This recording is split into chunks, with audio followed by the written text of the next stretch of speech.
Dreams, weirder, wilder. That's what I think is happening with dreams. They're getting weirder. So we are going to talk about those today. Do you ever get confused? Do you get exhilarated or a little scared or feel some pleasure when you wake up in the morning? Well, that's because of whatever dream you have had. Do you remember your dreams? Do you not remember your dreams? Well, we're going to dive into those things on a very superficial level. Welcome to Senior Insights. My name is Cynthia, and we're just going to go through a little bit of the science behind the dreams, why we dream. We're going to look at some common threads of common themes that people have in their dreams, and we're going to do some interpretations. I'm not going to go through all of them because many of the interpretations are exactly the same, and you'll be able to figure them out. Why do we dream? So that's what we're going to talk about. I am not an expert. I'm just an ordinary person. The reason I got involved in this dream thing is I was talking to my friend the other day on the phone, and she said to me, "Do you ever wonder if somebody dreams about you?" And I said, "No, I never thought of it. But now I'm wondering, does anyone ever dream about me? I dream about a lot of people. I wonder if they dream about me." I'll probably start dreaming about you guys because I'm really very fond of you. There's three stages of sleep. There's light sleep, which is very low REM movement. There is a deeper light sleep. How it can be deeper and lighter, I don't know, but that's what it's called, deeper light sleep. And that is the longest portion of your sleep cycle. It's deeper than stage 1, but you still can be roused. Deep sleep or slow wave is also called delta sleep. And it's your deepest stage of sleep, and it's really difficult to wake you up from that. And it's really crucial that you enter into delta sleep so that you can restore. It's the part that helps your body restore itself. And then there's the REM sleep. And REM sleep is the rapid eye movement, and that's when your most vivid dreaming occurs. I guess you need your eyes to see, so I don't know. But this is very interesting. During REM sleep, I never ever knew this, is that you experience a temporary paralysis. Did you know that? It's a temporary paralysis so that you don't act out your dream. Say, for example, if you're fighting someone or you're kicking someone, you don't actually physically do it. You're just doing it in your dream. So it's preventing you from doing that. So your sleep cycle just keeps rotating all night long, and each one of those cycles has different time frames, and it keeps rotating all night long. So you're not in one cycle for too long. It moves on. So why do we dream? Well, they're still trying to figure that out. They haven't. With all the things, we can get people on the moon, we can get people up in space, but they can't figure out why we dream. And I can understand why, because it's pretty puzzling. Some say that it's memory consolidation. That's why we dream. It's kind of like a file place that files all of our memories. And I can buy that, because we have a lot of things in our heads, especially as we age. I mean, imagine all the experiences and stuff. So it's memory consolidation, it's emotional processing and regulation. I also buy that. It's a safe place for your emotions, to pack your emotions, your anxieties, and your traumas. So I buy that. I also buy this theory too. For nightmares, it says that nightmares are actually or potentially threat simulations. So in other words, you're practicing dealing with some kind of threat, something you're practicing in your mind, in your dream, and you're going to be more prepared to deal with it in real life because you have practiced. It facilitates coping mechanisms. So those are the reasons, some of the reasons that we dream. But I thought it would be kind of fun to talk about some of the common things that we dream about. And I'm going to go through them. I'm not going to go through all of them. There's pages and pages and pages of them. And to be honest with you, they have a very common theme themselves. So we're going to be talking about common themes, but common dream themes. But the theories about those dream themes are pretty common. So one of them is being chased. I think I've had a dream about being chased, and you're being chased, and you're probably running away from something in real life. You're avoiding a problem. You have a fear that you can't deal with, and that's probably why. It can also mean that you're trying to suppress or run away from anger or anxiety, insecurity. Insecurity, you can attach that to every single interpretation. Falling. I have had dreams of falling. I've had them a lot of times. They can feel like loss of anxiety. They can evoke feelings of anxiety and loss of control. And yeah, I think I can relate to that. I have had dreams of falling, and I frequently feel out of control. I feel like I need to be in control, and I have a problem with anxiety. They can evoke feelings of being overwhelmed, insecure, unstable in life. But all of these things, we can all relate to these things. So they're not, I don't know, I don't think it's really rocket scientist. That's flying. Flying is often a positive dream. Flying means free, you're liberated, you're just floating around out there. Wouldn't that be nice? It can also indicate that you're trying to escape from a difficult situation, so you're flying away from it. How about this one, being naked in public?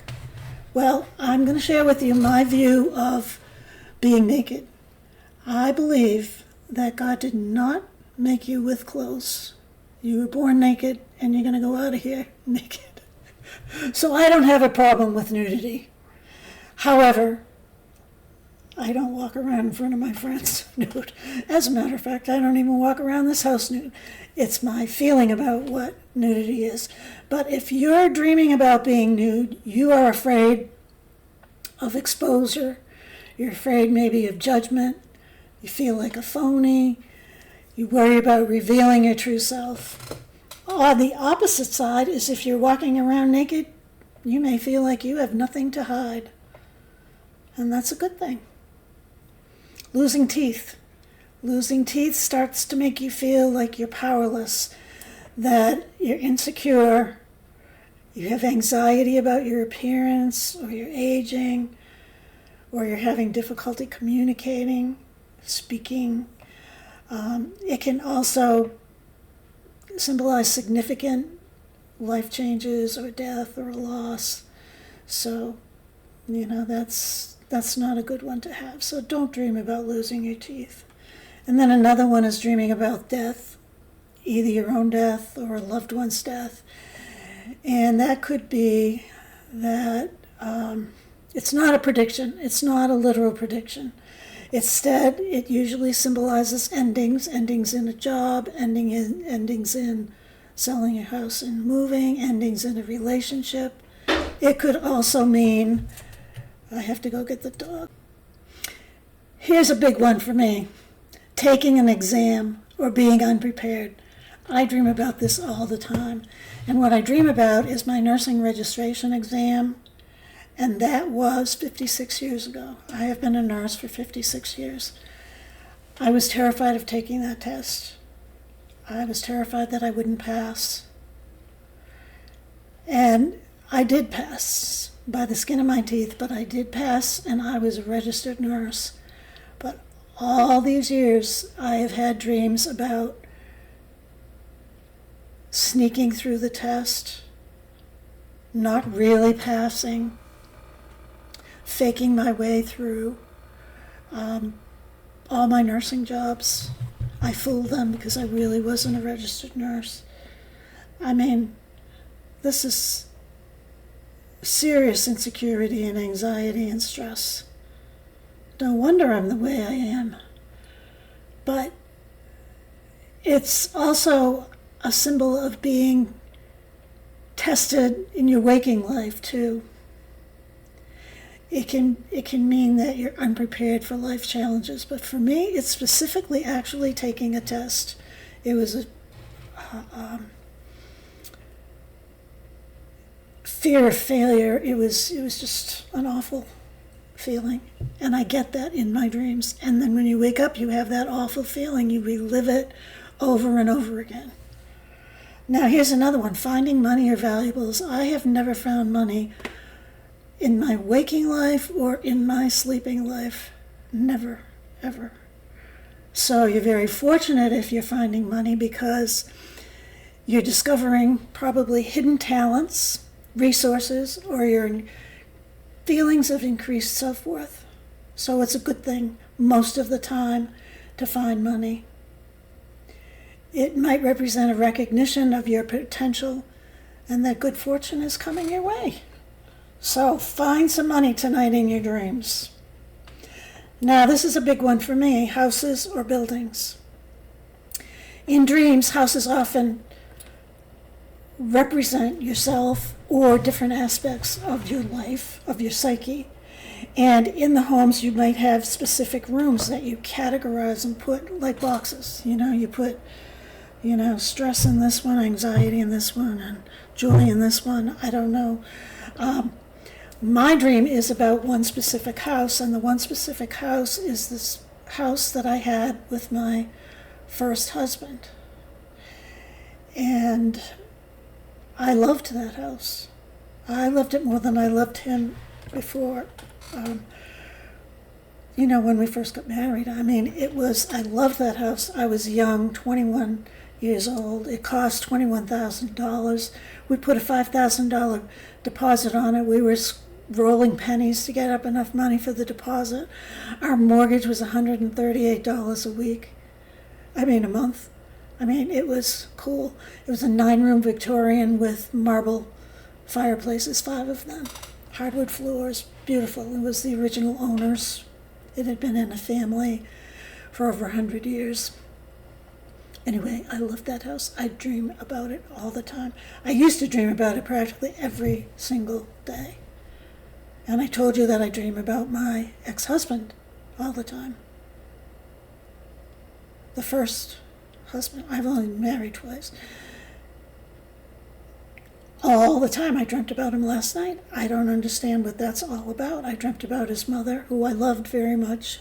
She was a great influence on my life, and I think she instilled in me that, you can do just about anything that you set your mind to. She was great. We used to exchange birthday cards on our birthdays, and we exchanged the same card, and we'd write a sentiment in it and send it. I'd send it to her, and then it was my birthday, and she'd send the same card back that she had written in. And it was actually a really nice tradition. It's too late for me now to start a tradition like that. I'm sorry that I didn't, though. I think it was really a nice thing. But that's neither here nor there. I dream about that house. I dream about him. And I dream about his family. So, what does that mean? Does that mean I have unresolved issues? Does it mean that he's dreaming about me? Does it mean that I should call him up and ask him if he's dreaming about me? I don't think so. I don't want to call him up because I don't want to go there. But it's obviously some unfinished business that hasn't been done. So anyway, enough about that. Water. I love water. I never dream about water either. Hopefully you guys do, because water is a good thing, especially if it's calm. Calm water is everything's good in your life. You can, it symbolizes rebirth, purification. It can symbolize peace and tranquility. I look at water as Mother Earth, the womb. Water is pretty cool. I can instantly relax at the ocean. instantly, and I can relax on my lake that I live on. I can feel a calming come over me. So water and dreams can be a really nice thing to have in your dreams, but if it's turbulent water or murky water, it could indicate that you have some emotional turmoil. Now, one more, and then that's it, because I'm sure you're bored with this. Sex. Do you ever dream about sex? I want everybody to write down in the comments about their dreams about sex. No. If you're dreaming about sex, what that probably means could be interpreted that you're looking for a closer connection with people, you're looking for intimacy, you're looking to for pleasure. It all depends on who the person is that you're having sex with or not, and that sort of thing. So that's all I'll say about that. It just means that you want to be close to somebody. You want somebody to hold you. Reoccurring dreams. Here's this again. Reoccurring dreams. That's what I have with my ex-husband and that house and his family. What is wrong? Why am I having these? When the same scenario repeats itself over and over again, it often is an unresolved conflict.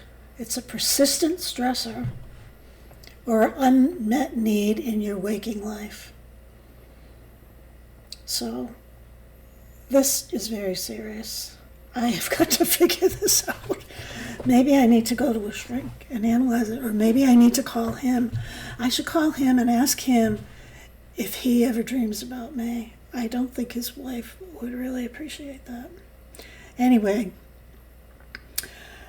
when you're interpreting dreams, you have to take in your own personal experiences. That's the most important part of dream interpretation. What are the contexts? What are the emotions? The symbolism is personal. It's not, as cut and dry as these things. You could say that all dreams are talking about your insecurity. You could do that. So they can offer some guidance, maybe, in understanding your dreams. But it's really your own connection to your own personal life that you really need to look at to gain greater insights. And I guess I would just say thank you very much for listening to me ramble on and on. I hope you learned a little bit about dreams, or at least had some fun, or made you wonder if someone else dreams about you. I'll probably be redreaming about you folks pretty soon, because I'm getting kind of fond of you. So it's bound to happen, right? Anyway, thank you for watching this. Please write in the comments, consider subscribing, and I will see you in the next video.